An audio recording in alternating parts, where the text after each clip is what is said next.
So, for those of you who weren't here, this passage is coming directly after the feeding of the 5,000.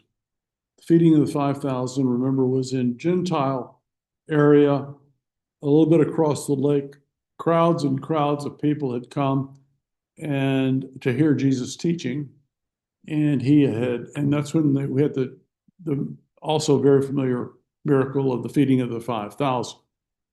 Okay, so what's happened is the people have fed and they were satisfied, and immediately Jesus decided, well, it's time for everybody to go back, and he tells his disciples to get into the boat that they came in, to go back across to Bethesda. Actually, Bethesda, I think, is named after, I think in Aramaic it's Bethsaida, but I think it's whenever I think of Bethesda, Maryland, I'm sure it was named after Bethsaida here in the Bible. But he sends them in the boat, and in the meantime, he decides to go up on the mountain and pray. And between 3 and 6 o'clock in the morning, so he's been praying all through the night, and they've been rowing all through the night.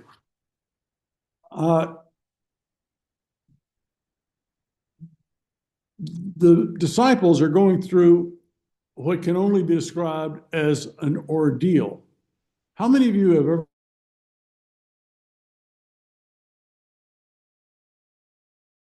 place where you cannot, or maybe you're in a sailboat, but you're not being able to make any progress at all against the wind and the current? Don, you have? Yeah, in Maine, it was windy. It was in a small boat in a harbor, and all of a sudden I was at the edge of the harbor heading out to the ocean, where I didn't intend to be. Swells, Atlantic Ocean. All of a sudden the boat was just drawn out, and I'm going, I am way over my head. And a fisherman had to save, actually, because Yeah, he came in. You can remember it very clearly. Yeah. Anybody else? Kathy? I was in San Diego Bay when they were building the Coronado Bridge. The wind stopped. I was with my sister-in-law and her future husband, and it was his boat. He was a truest sail. There was no motor. There was one oar, and we hit a sandbar at the base of where the piers were, because we were going from the San Diego Yacht Club to the Coronado Yacht, and we were stuck there for several hours. Stuck, and we had. Kathy, you're dating yourself. They were building the Coronado Bridge. That was a very important thing. They put was it in the 60s? Yeah, well, let's see, I graduated high school, 70, in mid-70s. They probably needed 4 or 5 years, so someplace between 65 and 70. Yeah, right. Beautiful structure, but you were terrified. So the 2 guys jumped off the boat, and they were trying to push it and get it off of and it was becalmed. There was no wind, and this guy had no motor. I mean, it was big, of course.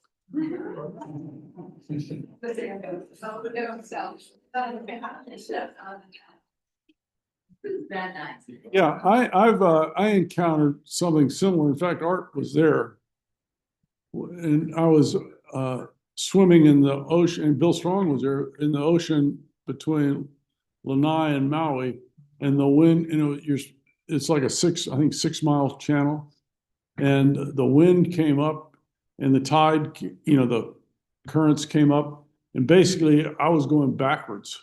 Yeah. And you can do as much as you can, but if you can't, you cannot beat the nature. So the official for this swim came by and said, you can keep swimming as long as you want, but you're not going to make it till tomorrow when the tide changes. So that's when I decided it was probably prudent to climb in the boat and give up. But yeah.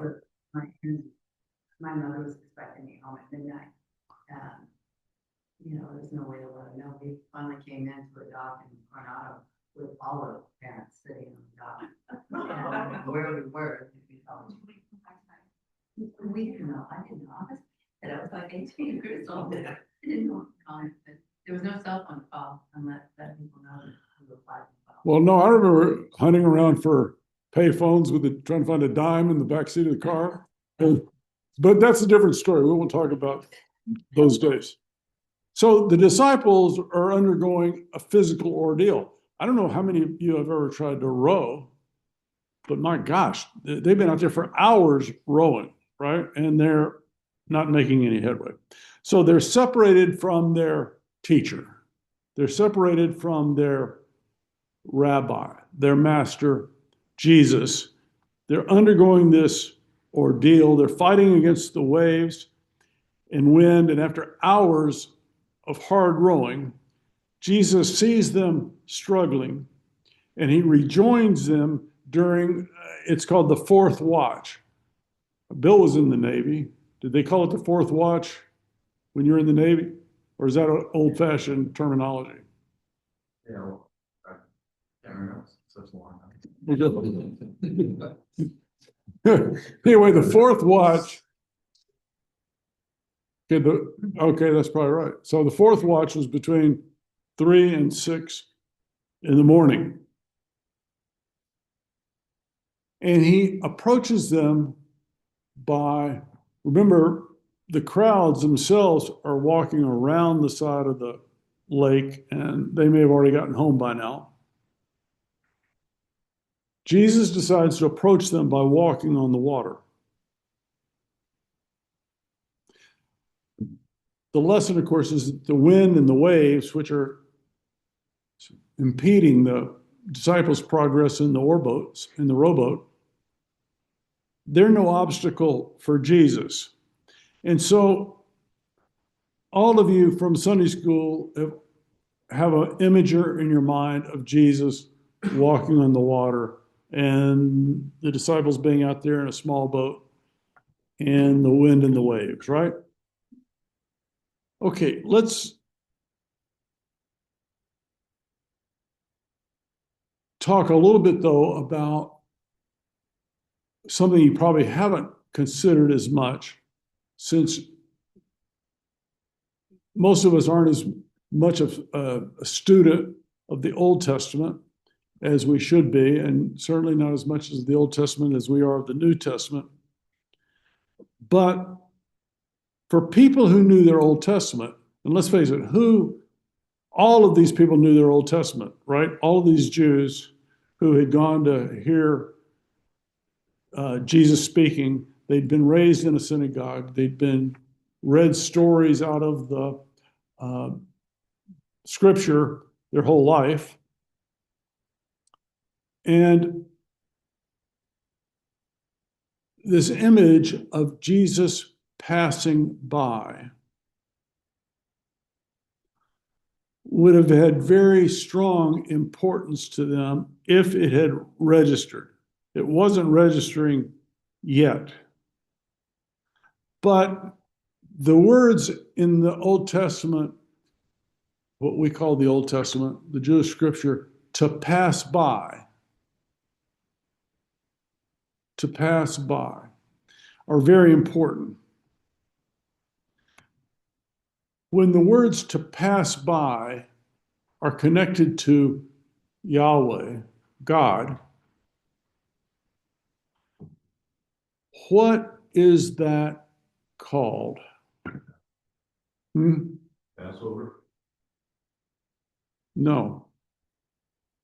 Let me see. I don't know if those words are used during the Passover event or not, but what it is called in theological terms is an epiphany. Who can tell me what an epiphany is? Huh?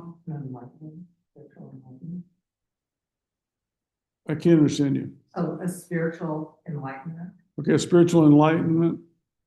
A bright thought. A sudden understanding. A what? A sudden understanding. A sudden understanding? Oh, I got an epiphany? It's a day in the church calendar, right? It is a day in the church calendar when who comes to see? Holy Spirit. The Wise men. It's when the wise men come to visit the baby Jesus. So we just went through Epiphany between Christmas and now. But what it is, all those are connected. But in the Old Testament, God made several striking and temporary appearances on earth to a select group or to an individual for the purpose of communicating a message. And Brenda, let's read one in Exodus 30. Let's see, Exodus 33:19 through 34:7. And the Lord said, I will cause all my goodness to pass in front of you, and I will proclaim my name, the Lord, in your presence. I will have mercy upon whom I have mercy, and compassion on whom I have compassion. But, he said, you cannot see my face, for no one may see me and live. Then the Lord said, there is a place near me where you may stand on a rock. When my glory passes by you, I will put you in the cleft of the rock and cover you with my hand until I have passed by. Then I will remove my hand and you will see my back, but my face must not be seen. The Lord said to Moses, chisel out 2 stone tablets like the first ones, and I will write on them the words which were spoken on the first tablets, which you broke. Be ready in the morning, and then come up to the Mount Sinai. Present yourself to me. There is on the mountaintop. No one is to come with you or be seen anywhere on the mountain, not even the flocks, herds that may graze in front of the mountain. So Moses chiseled out the stone tablets like the first ones and went up to Mount Sinai early in the morning as the Lord had commanded him. And he carried the 2 stones in his hands. Then the Lord came down in a cloud and stood there with him and proclaimed his name, the Lord. And he passed in front of Moses, proclaiming, the Lord, the compassionate, the gracious, slow to anger, abounding in love and faithfulness, maintaining love to thousands and forgiving wickedness, rebellion, and sin. Yet he does not leave the guilt unpunished. He punishes the children and their children for the sins of the parents to the 3rd and the 4th generation. How many people now remember that story? Susan, do you remember that story? Do you have anything you want to add about that story, about an epiphany? There's the Passover right too. I just looked it up, and there's 4 different places that uses the word God will pass over it, or he will pass over you if you shed blood. He will pass over you if you've done these things, versus pass by. It's the same idea. Same idea. Okay, so of course, in this gospel account, we're used to seeing Jesus in person, God incarnate, but we're not used as much to seeing these images of God the Father showing himself in a way to people on the earth, like they did in this story. Let's read another famous story. Moses asked God to show him his glory. God showed him his glory here, and how could Moses not have had an increase in confidence and an increase in faith and an increase in trust when God did this for him, right? So let's look at this other story in 1 Kings. In 1 Kings 19, 11 through 12, God tells Elijah,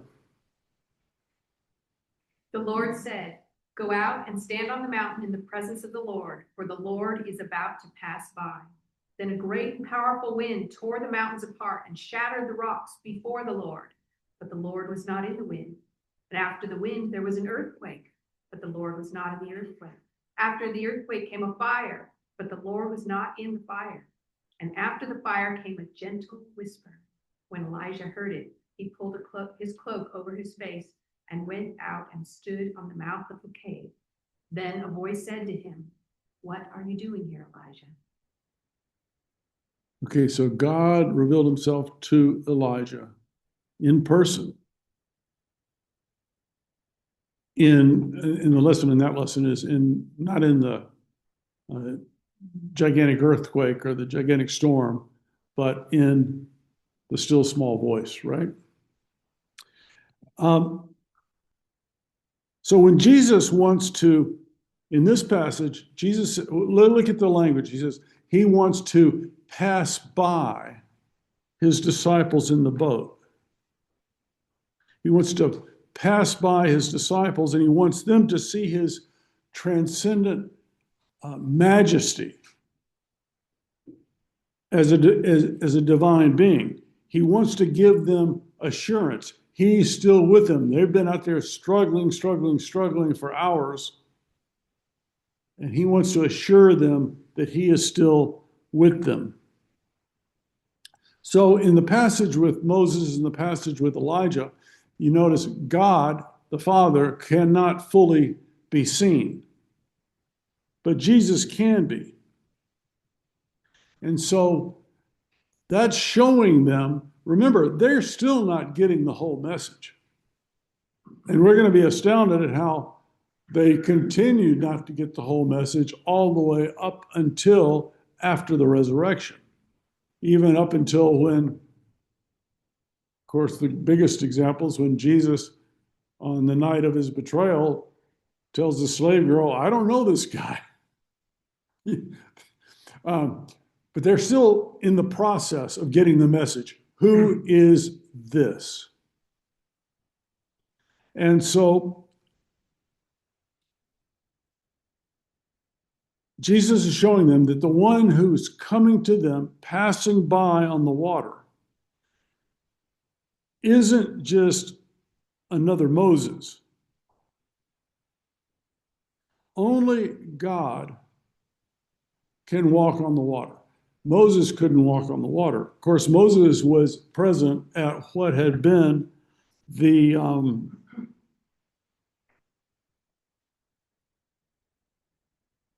The parting of the water. the parting of the waters, right?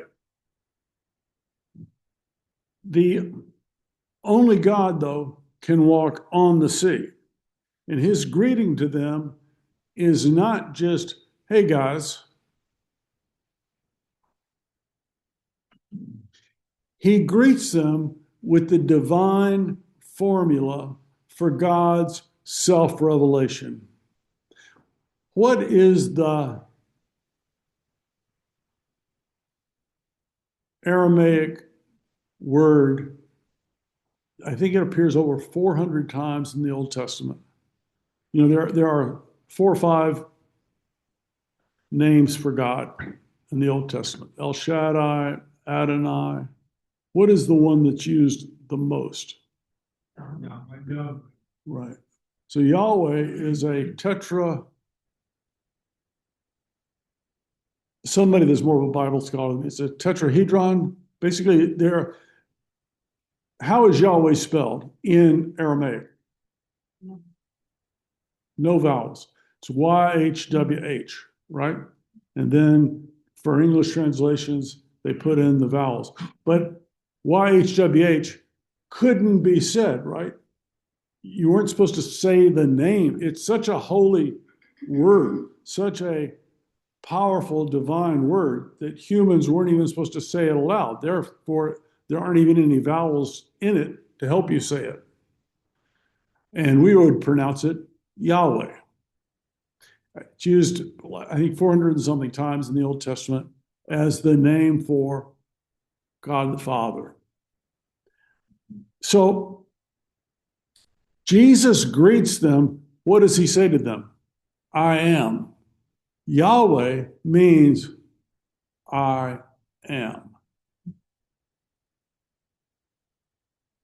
This is the answer to their question in chapter 4, verse 41, which we studied a few weeks ago. And this is the question, this is the fundamental question Mark's trying to answer by writing this whole book. Do you have that? They were terrified and asked each other, who is this? Even the wind and the waves obey him. Who is this? That's what Mark's trying to get you to answer. By the time you read the end of this story, hopefully you'll be able to say, Who is this? This man is God. Even the wind and the waves obey him. The person is the God who only needs to say, I am. They still don't get it though. The answer sails by them. Jesus gets into the boat, and his presence causes the wind and the waves and the howling noise to cease. And then all of a sudden, the disciples can row again and make headway. And even now, they are blind to the presence of God and his glorious revelation. You see, this revelation of walking on the water and passing by is supposed to remind them of these epiphanies that they had learned about as they were going to church their whole life in the Old Testament. These epiphanies when God shows himself.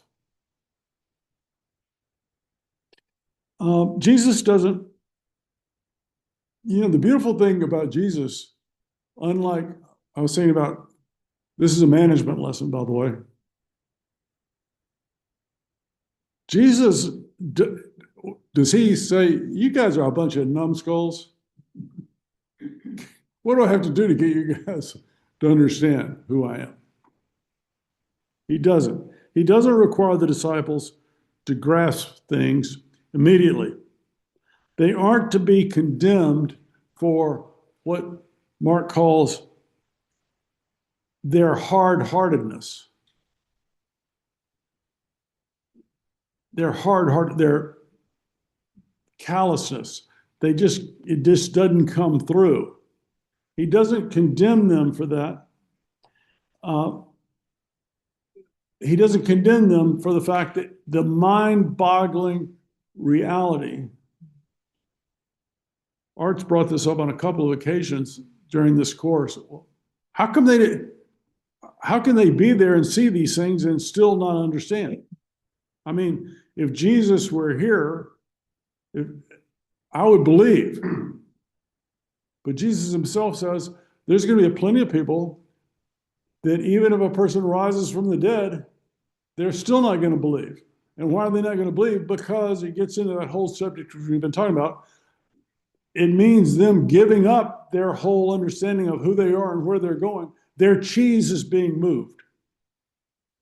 Is that why they were hard-hearted after the wine turning, the wine turning wine, the bread, feeding all the multitudes?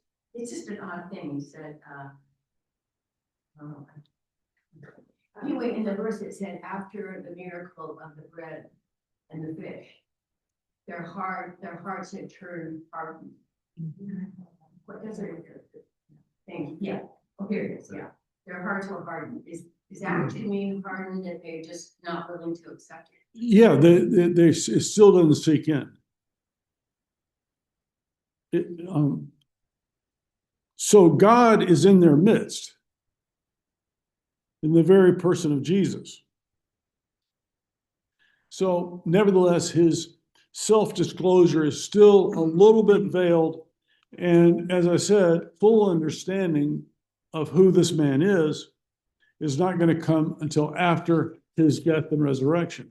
And so all these people who are still trying to get it through their thick skulls and are still learning and ultimately will all end up being martyred for Jesus, except for tradition has it that John died in exile on a mountaintop after he wrote Revelation. So when they land on the shore, the people on the shore recognize Jesus as the one who'd done the feeding of the 5,000 and had been healing all the people in the first 4 chapters of Luke. And what do? They're not coming to hear more teaching. Huh? They're rushing to bring the sick. Okay, well, this is what I'm really interested in. Can you heal my son? Can you heal my mom? So they're rushing to bring all the sick again so that they can just touch him and be healed. They rush about bringing their sick to him, even if it's on mattresses, because even if they touch the edge of his garments, they're healed. The disciples still don't know fully who Jesus is, but for sure the people do believe that, well, we're not sure who this guy is, but he definitely has the power to heal. And so that's the source of having all of these thousands of people show up whenever he appears. So Jesus didn't walk across the water as, what would we call it, a circus trick or a parlor trick. It was an epiphany. It was a surprise self-disclosure. Jesus disclosing to everyone his true identity. They don't pick it up completely. But interestingly enough, this epiphany, in the Old Testament, most of the epiphanies happened on a mountain. Here, it occurs not on a mountain, the traditional place, but on the deep waters. And remember what we talked about, the waters, the deep waters, the ocean, the sea. What was that? You and I feel comfortable in the ocean unless a storm comes up. But for them, the ocean represented chaos and the power of darkness.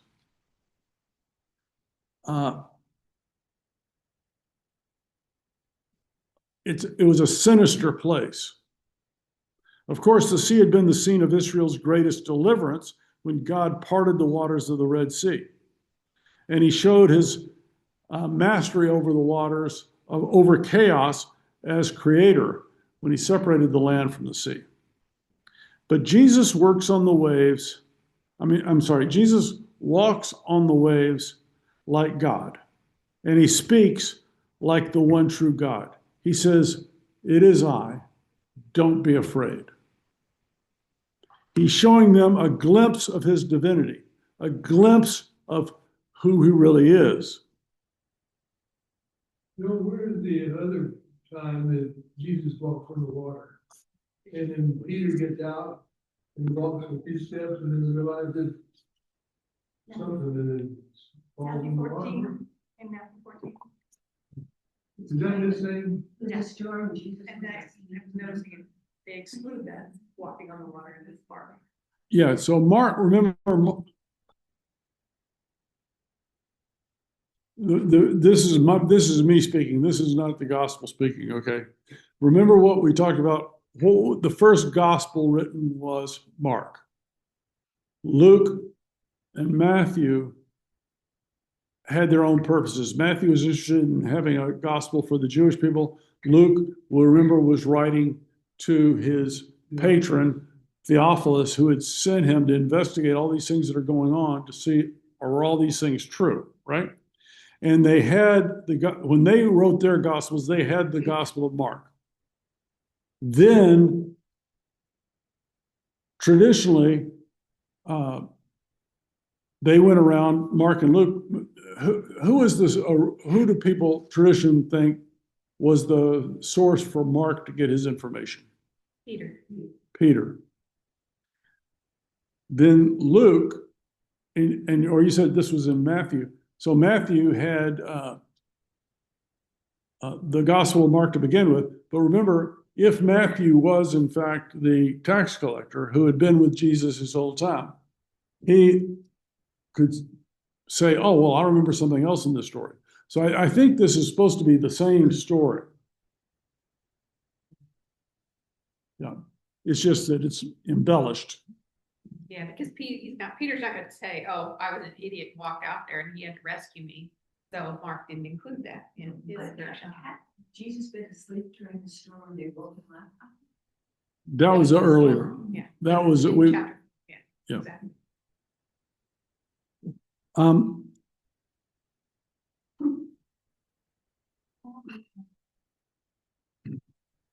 So Jesus is showing them, they don't pick it up yet, but they're showing him, he's showing the disciples that they're not just in the presence of another great prophet.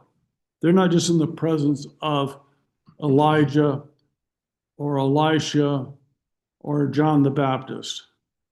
They're not just in the presence even of Moses or King David. Jesus does what no human can do and will do what no human can do. He is the Messiah who is being sent to redeem mankind. If Moses were a little bit smarter, would he have been able to redeem mankind from the bondage of sin and death? No. No. The miracle attests that God has visited us in the flesh.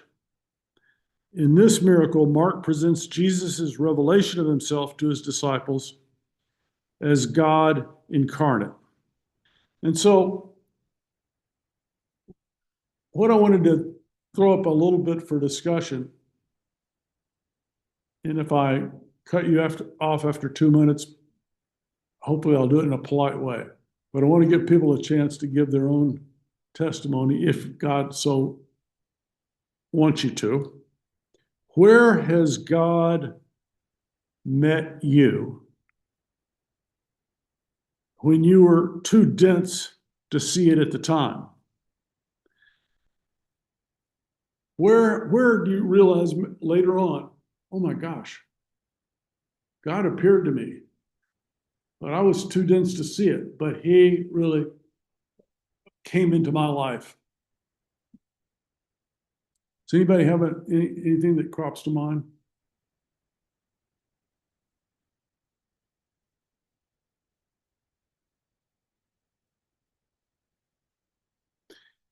Well, I was 29, I lived in Hawaii on a boat, and I was having a lot of fun. You don't have to tell us about that. Okay. It's just that my life was, we were out drinking, music. I lived with a Hawaiian guy on this boat. And I wanted to continue that. And one day it was like, God spoke to me and said, you're not going to have another comfortable day as long as you keep doing this. And it was like, just like that. I knew something shifted. And that was not going to be allowed to happen. When was it, you appeared in a dream or? It was just overwhelming that if you thought you were going to go out and have peace of mind and enjoy margaritas, that has come to a stop. And I am going to give you no more pleasure to do that. Amen.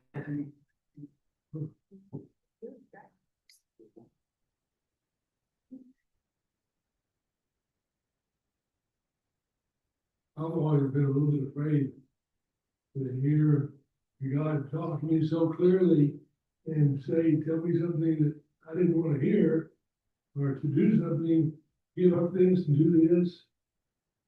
God, you talk to me, but don't make it too hard. Well, I kid Lori, but about something, a particular subject. But, we've studied Hebrews and a few years ago, and when we were studying Hebrews, there's a saying that crops up about 4 times in Hebrews, and it's today. If you hear his voice, do not harden your hearts. You see, all this whole story in Mark is these disciples today are hearing his voice, but they're still not getting it. Exactly. Today, if you hear his voice and don't just shut it off and say, oh, I don't think I'm hearing that. I know he wouldn't tell me that. There was this passage, the most famous passage on this subject, which shows you can't feel guilty, because this is talking about actual disciples who had been with Jesus. And it's a long passage. And maybe, Brenda, you want to read some, and Susan, you might be able to recite it. I don't know. But this is in Luke 24. verses 13. Read as far as you can with your voice holds out. Then Susan, if you'll finish the story. This is one of the greatest stories. I just was with a man the other day. He says, this is my favorite story in the whole Bible. Okay, it's on page 1680, if you guys want to follow along. And Jesus has just risen, and now they're on the road to Emmaus. Jesus has risen. Yeah. Okay. He is. Now that same day, two of them were going to a village called Emmaus, about 7 miles from Jerusalem. They were talking with each other about everything that had happened. And as they talked and discussed these things with each other, Jesus came up and walked along with them. But they were kept from recognizing him.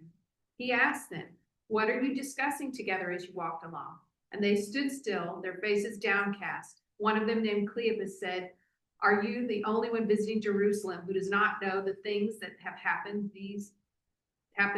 there these days?" I guess I'm stopping. 19. What things, he asked. About Jesus of Nazareth, they replied. He was a prophet, powerful in word and deed before God and all the people. The chief priests and our rulers handed him over to be sentenced to death, and they crucified him. But we had hoped that he was the one who was going to redeem Israel. And what is more, it is the third day since all this took place. In addition, some of our women amazed us. They went to the tomb early this morning, but didn't find his body. They came and told us that they had seen a vision of angels who said he was alive. And then some of our companions went to the tomb and found it just as the women had said, but they did not see Jesus. He said to them, "How foolish you are, and how slow to believe all that the prophets have spoken. Did not the Messiah have to suffer these things and then enter his glory?" And they, beginning with Moses and all the prophets, he explained to them what was said in all the scriptures concerning himself. As they approached the village to which they were going, Jesus continued on as if he were going farther. But they urged him strongly, "Stay with us, for it is nearly evening. The day is almost over." So he went in to stay with them. When he was at the table with them, he took bread, gave thanks, broke it, and began to give it to them. Then their eyes were opened, and they recognized him. He disappeared from their sight. They asked each other, "Were not our hearts burning within us while he talked to us on the road and opened the scriptures to us?" And they got up and returned at once to Jerusalem. And there they found the 11 and those with them that assembled together. And they said, "It is true, the Lord has risen and has appeared to Simon." And then the two told what had happened on the way and how Jesus was recognized by them when he broke the bread. So Jesus clearly cares for his disciples. He cares for you. You are a disciple. He is patient with you. He doesn't rebuke his disciples for their blindness, but he delivers them safely to the shore. God in Jesus is going to deliver us safely to the shore. They aren't forsaken. He who can walk on the water, is master of the sea, can save them. Okay, we'll continue on a little bit. We have a little bit more time. Let's look at Mark chapter 7.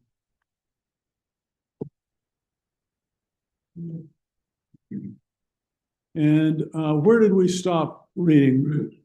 Rick, it's your turn. 7. Start with chapter 7. Yeah, verse 1. We're going to go through verse 23. The Pharisees and some of the teachers of the law who had come from Jerusalem gathered around Jesus and saw some of the disciples eating food with hands that were defiled, that is, unwashed.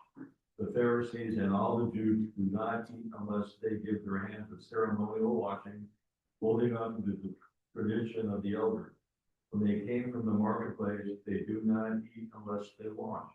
And they observed many other traditions, such as washing of cups, pitchers, and kettles.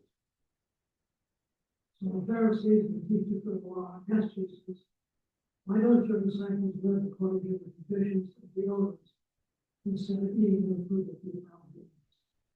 He replied, "The Isaiah was right, he prophesied about it because as he was most honoring with the rest, the parts of God. We worship in vain, and seeking the very human rulers. You have let go of the commands of God, and you have flown up to him.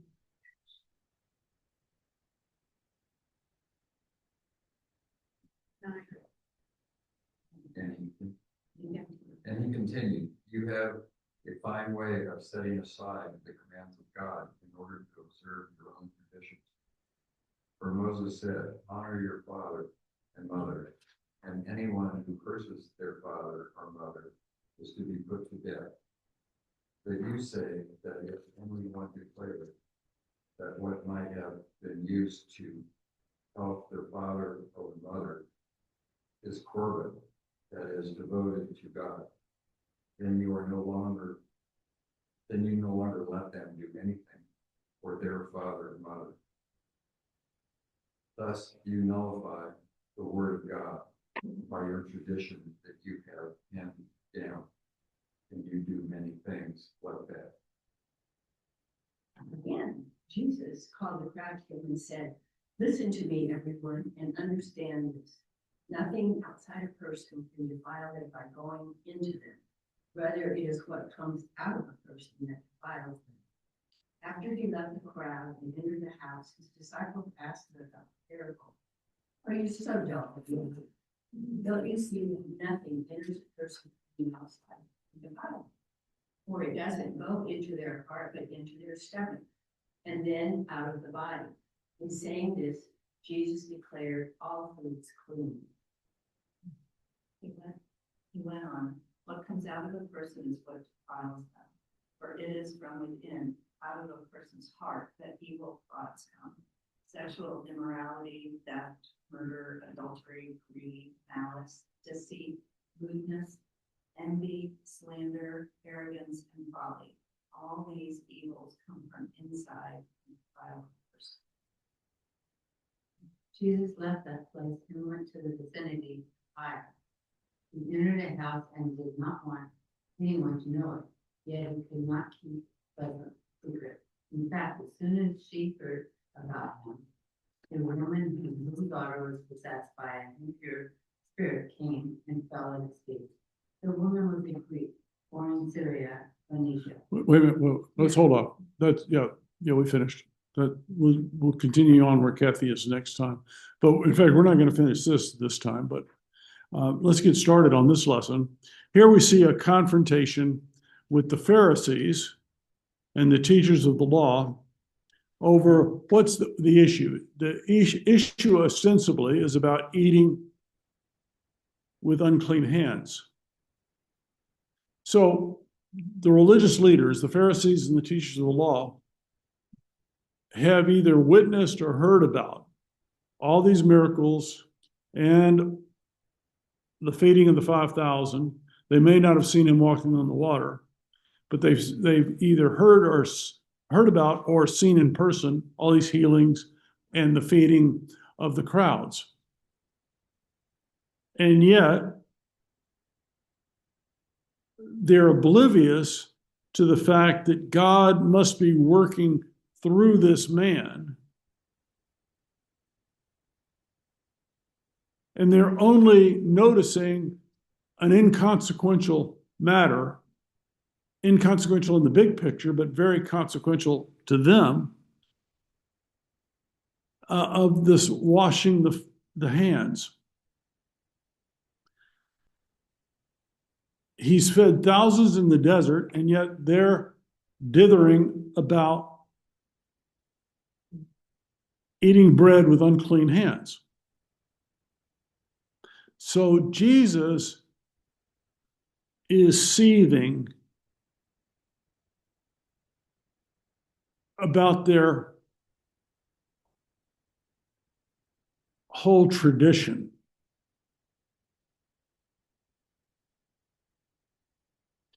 The Pharisees and the teachers of the law regard themselves as what? We've talked about this before, but by the way, the Pharisees and the teachers of the law aren't part of the political power structure. But this is a theocracy underneath the rule of Rome. And so they don't have any power politically, but they see themselves as the keepers of the religious tradition. And it's the religious tradition, of course, which separated them, the Jews, from all of these outside Gentile groups. And they publicly call out Jesus here. They call him out and protest that his disciples are failing to observe the rules about unclean hands. And Mark throws in that they are what? From Jerusalem. So they're clearly, Mark is resentful of these people from Jerusalem coming into the small town, trying to tell people what's what. These teachers, this is the second time that he's called out people or identified them, these hostile forces, as being from Jerusalem, from the religious power structure, not the political one, but from the religious power structure, because Jesus is, in effect, upsetting their apple cart. Their entire identity is based upon their fitting into this religious infrastructure. Remember, what was the tribe that were the original priests? Levi. The Levites. The Levites, remember, from the get-go, did not own any land. They were to work in the synagogues, and then they were to receive a tithe from the other tribes, and that kept the religious apparatus going and gave them something to do. But by now, there's way too many Levites. But to get to have the best or the most glorified job, you may not get there in your whole lifetime, right, Susan? Right, well, only one group of that would even be allowed to be the high priest, because Aaron's children. No, yeah, you're right. No, I was thinking about, To serve the one time. yeah, and they put a string around your foot So that's just high priest. once a year. Yeah, so Every day somebody went in and did the candles and bread. And that was a big honor, once in your lifetime, you didn't do that even. so, but the people nevertheless, so they had the Torah, the law, but the teachers of the law and the scribes, if you were to go to them and say, well, what does this mean for me in this situation? They would pull out the passage, but then they kept adding and adding and adding and adding little rules, so that this, what began as this first 5 books of the Old Testament, now is way, way, way bigger than that, because there are little rules added for every little thing. And the teachers, they're hostile to Jesus, and they're going to continue to be hostile to Jesus in Jerusalem, and it's ultimately going to end up causing Jesus to be crucified. They weren't, as I said, power brokers in society. Remember, we talked when we studied the beheading of John the Baptist last week or the week before. Who were the real political power brokers? You had Herod, who, by the way, was not a king. He was a tetrarch, and he was just appointed to this job by Caesar. The Herodian family were half Jews. I think they were from what's present-day Jordan, maybe. And Herod the Great, who had built all these under the power of Caesar, under the appointment of Caesar, Herod the Great had built all these fantastic infrastructure around Israel. When he died, and he died before Jesus was born, I think, and he had 3 sons, and then Caesar divided up Herod's territory and gave it to his 3 sons, one of which is this Herod. There are like 6 Herods in the New Testament. So it's very confusing. But this one is basically a governor. but he rules like he's the king. And we remember the story about John the Baptist. Well, so who would have been in the party? Wouldn't have been the Pharisees in this drunken party where Salome dances and Herod's drunk and he says, "Hey, you're such a great dancer. Whatever you want, I'll give you up to half my kingdom." He doesn't even have a kingdom. But and then he loses face because she goes to her mom. We just studied this passage. I don't need to go over it again, right? Okay. Okay, so those people in that party were power brokers. They weren't the religious establishment, they were the political establishment. Then you had the mentioned in the sermon today, the Sanhedrin, which are like the Congress, which is 72 people, of which a number of them were Pharisees, but most of them were like Sadducees. The difference between the Sadducees, Jim, did you come from a Baptist church? In Baptist Sunday schools, they emphasize the fact that what does it say about one of the differences in the New Testament between Pharisees and Sadducees? The afterlife. The afterlife. The Pharisees believed that there was a resurrection from the dead, and the Sadducees did not. And that's why they were sad, you see. Okay, that's your father's joke. Yeah, Dad no, I was told that I went to Sunday school my whole life and I never heard that until I met a Baptist and he'd learned that in the third grade. That's why they were sad, you see. Good. It's 11:30, so some people might have to go. But for the Pharisees who were struggling, they were religious people who sincerely were religious people. They were admired by the other people for their trying to live holy lives. They were looked up to in society. But they were consumed with trying to be kind of an enforcer of what they envisioned morality to be and obedience to the law on the country. And their focus was maintaining, quote, purity. To them, Jesus's kind of carefree or careless attitude towards tradition was incorrect. And if all these little thousands of rules and regulations were incorrect or irrelevant, what did that mean for their job? That means they're out of a job.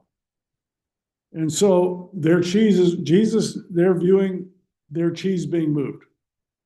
In this passage, we're dealing with the issue of defilement. The disciples were eating with unclean hands, and to the Pharisees, that meant they were not holy. That this practice was not holy. It wasn't devoted to God. For them to be Jewish, one washes one's cups, one washes one's vessels, one washes one's hands. And Jesus seems to be undermining this by not really caring about his disciples, conformity to that. I think it looks like the church is letting out. Yeah. So we better stop right there. Thank you.